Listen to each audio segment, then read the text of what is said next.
Jesus, walking on top of the turbulent waters of a stormy sea, is surely one of Jesus' most cinematic and iconic moments. The scene says, Jesus is able to do the miraculous. Jesus is miraculous. And it's also an assurance that Jesus is there, is present, especially when it's hard. A constant and protective force ready to reach out and catch us if we're falling. Presented like this, the remarkable, mysterious, and nature-defying power of Jesus can surely be a comforting idea. This story fragment has an almost fairy tale-like quality. It's magical. And our hero ensures a happy ending. But there's a lot more going on than just that. By the time we reach this story in Matthew's telling of the gospel, the disciples have been with Jesus for quite a while. They've witnessed his healings, they've heard his teachings, and they've seen him feed 5,000 people with 5 loaves and 2 fish. And even though they've been with him through all that, seeing Jesus walk on top of the water towards them in the middle of a storm, not unsurprisingly, still blows their minds. And the disciples have been through a lot since Jesus called them to follow, and these folks have left everything they knew. They've turned their lives upside down. They've witnessed stuff that surely was very hard to make any sense of. I think it must all have been very stressful indeed. They traded the predictability of the life they knew for a life together with Jesus, which was anything but predictable. And so I imagine the disciples in this scene stressed. They're exposed and they're vulnerable in the boat as it's being tossed about. And then with minds straining to understand what they could possibly be looking at, they see Jesus out on the water. I imagine them just wanting to curl up at this point. It's all gone a bit too far.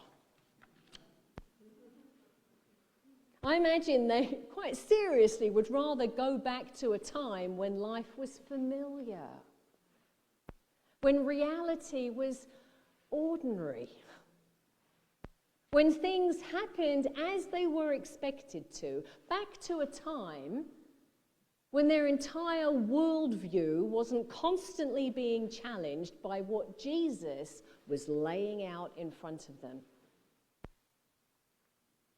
But Peter doesn't do that. Peter decides to step into the strangeness. Peter says to Jesus, if it's really him they can see, then he should bring Peter out there with him. So Jesus does. Peter took a bit of a risk. And surely it was terrifying. But because he did what he did, he and his friends in the boat can all now recognize Jesus for who he is. They all get to experience Jesus for what he is for them. So what comes up for me in this story is, how come Peter took that risk?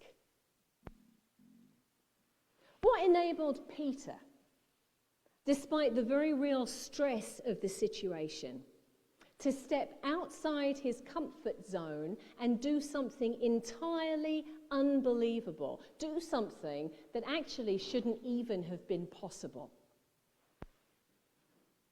Rather than backing away, Peter keeps going, open to being changed by what he might experience. Now, it's very tempting to think that Peter was just braver than the others, or tougher, or just better. That way, if Peter is just an extraordinary human, it lets the rest of us off the hook. Right? But Peter isn't extraordinary. Peter's just a bloke. He's a person, just like us. What Peter did began with something that we all share. Faith. Faith in Jesus. And faith begins with trust. Now, trust is confidence in something or someone because over time they've proved to be a reliable person. A person who is who they say they are, who does what they say they're going to do. Trust is the result of what is witnessed and what is experienced over and over again. Faith is born from trust. They are connected. Faith is trust without proof. Faith is confidence despite uncertainty. Faith is a horizon pushing out in front of what we know, calling us on to continue the journey despite not knowing where we're going.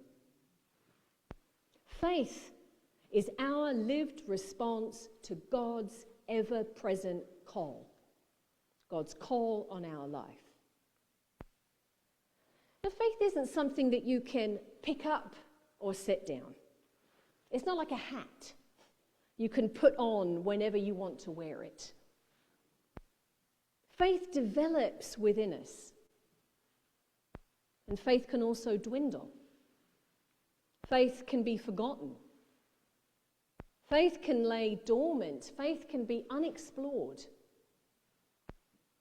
We don't get faith. We grow in faith. So that our faith, our human response to the often miraculous truth of God, so that our faith might enable us to have life and have it in abundance. Now, much like a muscle is developed and strengthened through testing and regular use, and muscles enable us to live and move and do the things we might want to do, our faith, which is our trust despite the uncertainty, our faith in the constant saving presence of God in Christ can enable us to live fully and freely, because it enables us to live in a way that is progressively less limited by stress and by fear. If I want to have strong muscles, I've got to use them by lifting heavy things. And however weak or strong I might be, I'm going to have to start somewhere, test it out, practice, slowly develop my strength from wherever it is today, lift whatever I can today, whatever's possible for me today, and then maybe add a little bit more weight over time. It will be a commitment. It will need my attention, and I will have to practice regularly. I might want to be strong, but if I don't lift anything heavy, whatever heavy is for me, if I never begin, if I don't practice, it's not going to happen. Building strength, I'm going to need to keep going, keep increasing the weight, otherwise I'll get stuck, comfortable and confident in what I know I can do.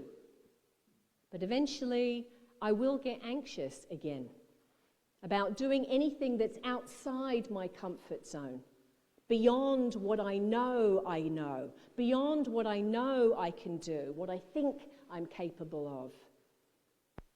Whatever my age, whatever my body can do today, I must keep testing my strength by the way I choose to live and practice, continuing to do a little more, continuing the process of my own transformation.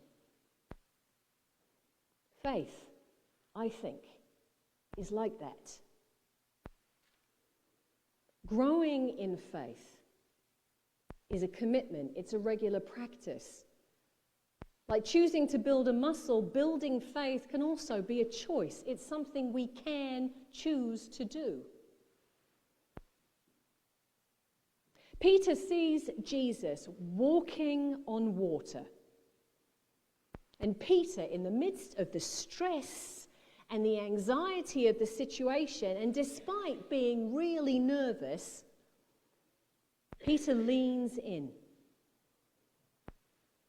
Now, maybe Peter's faith to that point has him prepared for what he's about to do. He surely senses that if he doesn't try, doesn't actually step out of what he already knows, he'll never know just how far his faith in the truth of Jesus will carry him. So he tests the limit. He fixes his attention on Jesus and he goes for it. And the combined power of Jesus' call and Peter's bold response, made possible by faith, does not disappoint. And unlike the training of a muscle, growing in faith is not for us alone. Because of what Peter did, because of Peter's act of faith, his friends too are now able to encounter the truth of Jesus in a whole new way, opening up possibilities for them as well. Now, like those disciples on the stormy sea, we too are only too familiar with what it's like to feel stressed, to feel vulnerable, to not be in control. And in response, we can want to stick with what's familiar, what we know, do what we know how to do. Or, with our attention firmly fixed on Jesus and responding to Jesus' call on our lives, call into freedom, call into fullness of life, we can test out doing something else. Perhaps even something remarkable. Perhaps even something that shouldn't be possible. Test it. Grow our faith. Bring others along with us as we do it. But to do that,